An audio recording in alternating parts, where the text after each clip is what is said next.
So tonight, it's macaroni with scungilli. And as my grandmother would say, you gotta eat it and you gotta like it. It's really simple to make macaroni and scungilli. Back in the day, back in Brooklyn when I was a kid, this was like a special occasion meal because scungilli was kind of expensive and people just didn't have the money for scungilli. Now it's 2020 and everything is all different now, so who knows. So basically what you do with macaroni and scungilli is, first off, you gotta make marinara sauce. And once you make marinara sauce, that's your base for the scungilli sauce. And first, let me just say one thing about marinara sauce.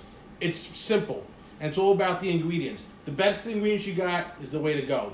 I'm using some tomatoes that I grew in the backyard, that I ground up, that I put in the freezer for just this occasion. So all you basically do, for how I make my marinara sauce, I get some good quality oil, throw it in here, put the gas on, and throw a nice chunk of garlic in there. I like to get the garlic already ground up. I'll get a whole bunch of garlic myself and I'll just grind it all up and I'll keep it in the fridge so I have it. And then what I do is, you gotta be really careful with the garlic. You can't let it burn. And when it starts getting a little bit sticky, that's your cue to put the tomatoes in. So let's pause it for a second and I'm gonna put the tomatoes in here in a second. Okay, the garlic is getting sticky. It's only cooked for about maybe a minute and a half, no more than that. You definitely don't want to burn it. That's definitely a big problem. It's just about ready. In fact, it is ready now. Now I'm going to get my tomatoes, which are right here standing ready, and they're going to go right in the pot.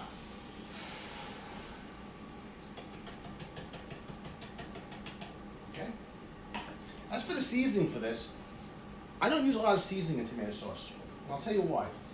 Because I like to use good quality tomatoes, especially fresh tomatoes, and you want the tomato taste to come through. So I don't load it up with a lot of sugar or salt or paste or that sort of stuff. What I do is I season my tomatoes twice. Initially, I throw a little salt in there. I throw a little pepper in there.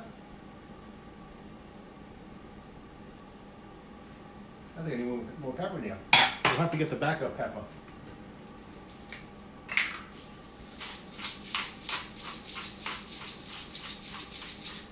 And then I let this cook for a little while.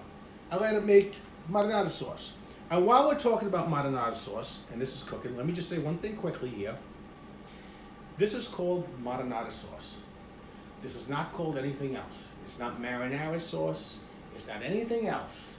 Yeah, I'm big on correcting people about this. It's marinara sauce. It's plain sauce, not marinara sauce. I don't know what that stuff is, but that's a whole other story. So now I'm going to have this cook for a little while, and then we're going to get to the scungilli part. So now the sauce has been cooking about 10 minutes. It's somewhat done. Now it's time for the scungilli. So, what do I use for scungilli? Now I have used fresh scungilli, but it's kind of a pain. And I kind of live out in the middle of nowhere in New Jersey here, and it's a little bit difficult to get.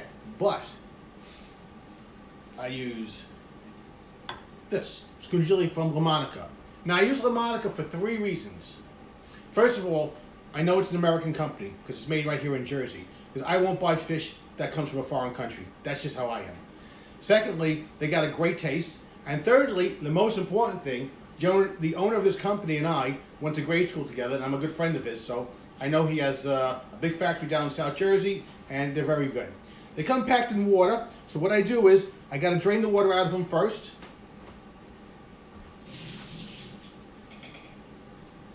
Then I gotta rinse them a little bit. Because there's always like a little bit of salt on there and stuff you really don't need.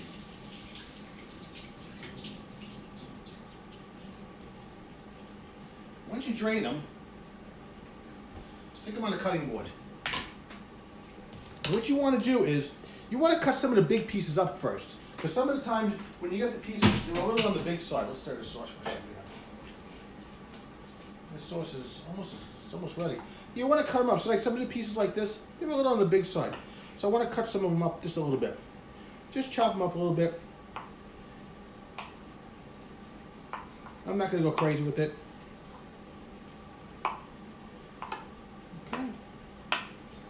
Okay, it's cut up now, and now we just go straight into the sauce. So this is already cooked. So we're not going to cook this a really long time.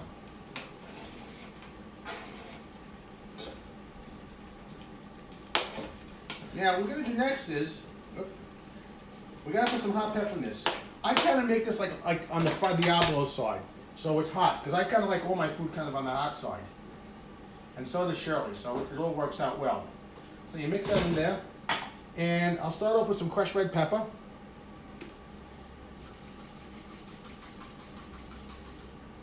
I'll put a little bit of cayenne in here too. And then we'll taste that in a little while. Now, as for the tasting, I'll tell you a little secret I do when I taste anything. And I do this with almost everything I cook. I taste everything as it goes along, but I do not taste it from here.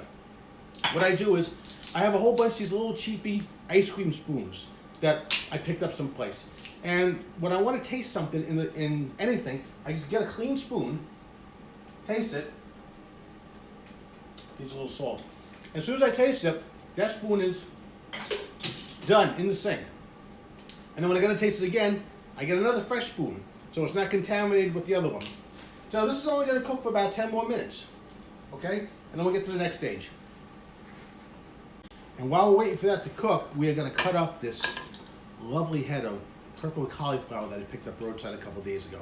And I'm just going to steam it up a little bit, nothing special. It smells delicious. I'm going to keep the natural flavor on this as much as possible. So it's just going to be steamed, maybe a little bit of lemon juice, maybe not. I will taste it as I'm cooking it. And for the macaroni tonight,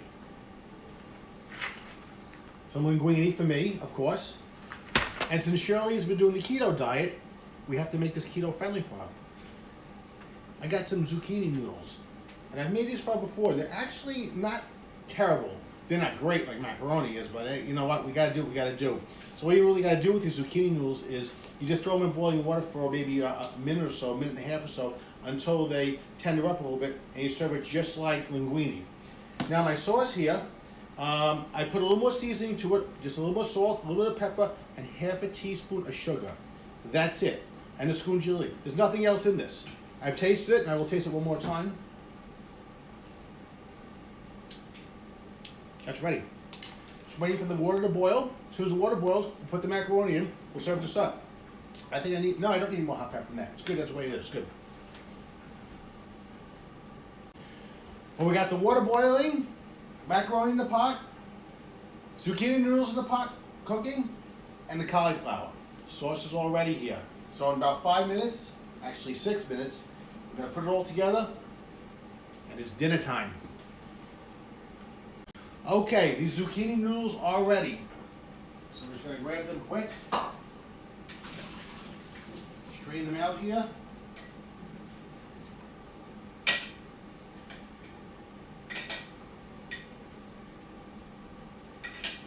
And these are ready for sauce in a minute. My macaroni, it feels ready. I've cooked so much macaroni that I know how it feels in the pot with the spoon when it's ready.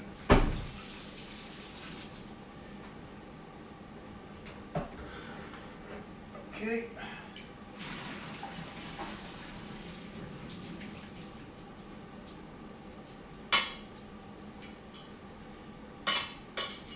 Water out.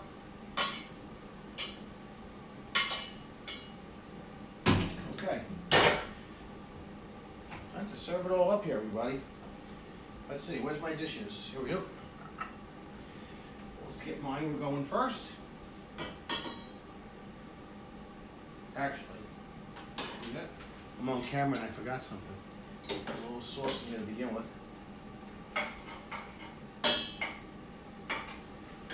Don't stick together. And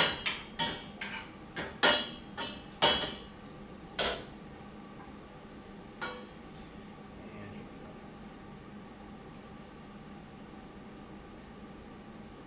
That's enough for me for starters.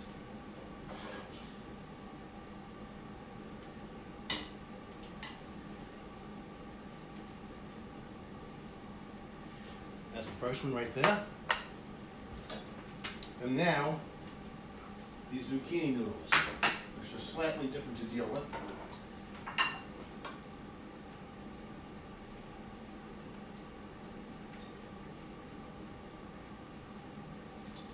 Now I'll leave it in the pot for her if she wants to go later.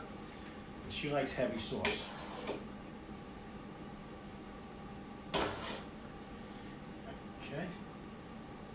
And that's it. You got that, and right here is the cauliflower.